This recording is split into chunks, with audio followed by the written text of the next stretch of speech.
to a part two. We're going to talk about Jamie Munguia versus Bruno Surace for the second time. The first time it was an upset. Everybody was shook. Everybody was like, "Who is this Bruno Surace guy from France?" Stories came out that he's still a personal trainer in his local gym. He does this and this, and he's upset the world. With Jamie being one of the guys that we look up to being one of the guys who are coming up to take over when Canelo leaves the space. The middleweight, the super middleweight, were kind of setting up everything, setting up the table for Jamie Munguia just for him to get upset. But he came and got it back in blood, like young Push Shicey says or said. So, fellas, were you impressed with this revenge? Oh, avenge. It's not revenge. Avenge. Or was it underwhelming?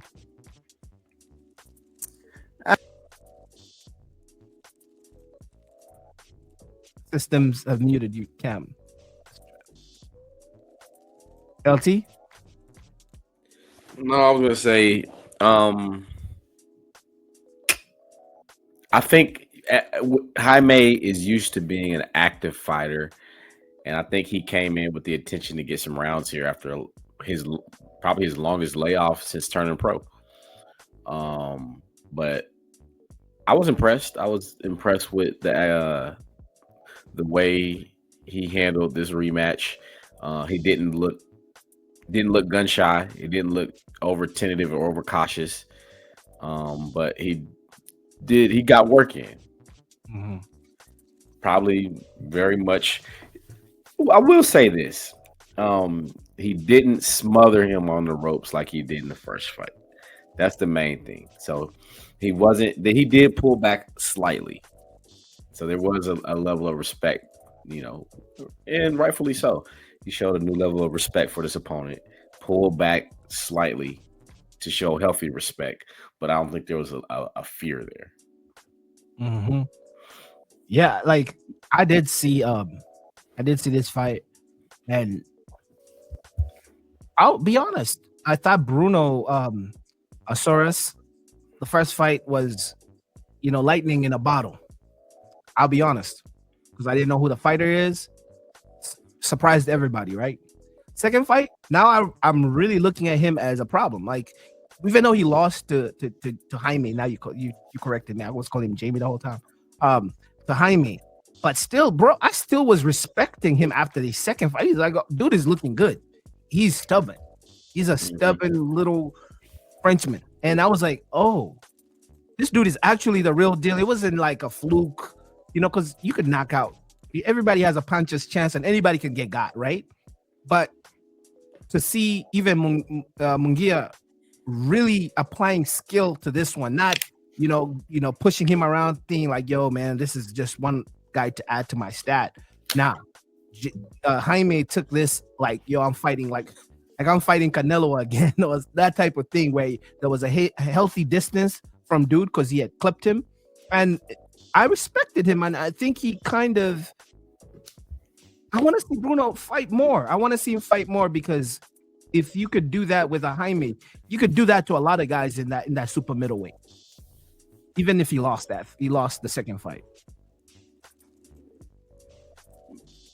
Man, this is Bruno Surace is a testament to boxers to stay with it and to stay ready, because one fight changes life. One fight turned into a payday on a turkey card, and he's on the radar. I feel like he's earned the right to have other opportunities that will get him paid, so he does not have to lend his services to the local YMCA just if he wants to.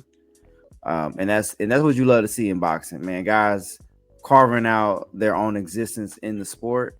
He put on a very game performance. That right hand actually is crucial. Jaime Munguia had to have that left hand high and tight, and they made a point in the corner to tell him to keep the defense tight. So getting with Canelo's camp, they really stressed the defense. I mean, it was a good fight to watch, and we expected Jaime to pull out the victory. But much respect to Bruno Surace. All right.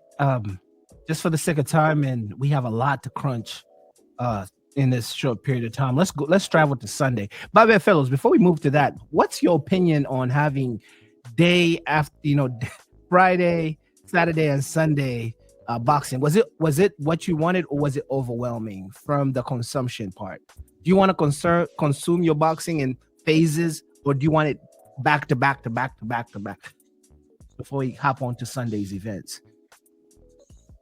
I mean, we want fights. Okay.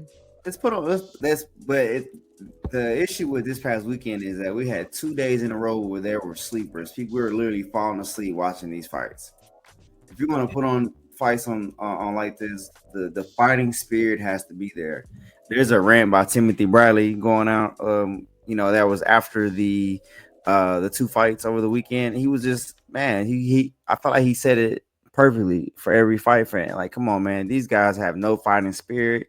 So much money on the line that we just can't get the entertainment value out of these fights, and it was unfortunate.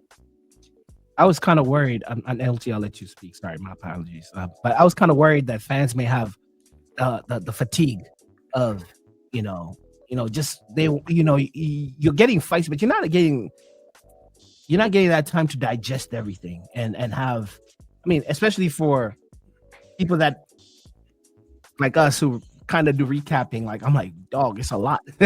but from a casual, I could see like LT said, he was kind of he had his whole day sitting down on the couch watching, and he was kind of fatigued when he was seeing Badu Jack. He's like, when is the main card? When is the main one on here? Because it could be too much. But LT, what's your thought on that? Back to back.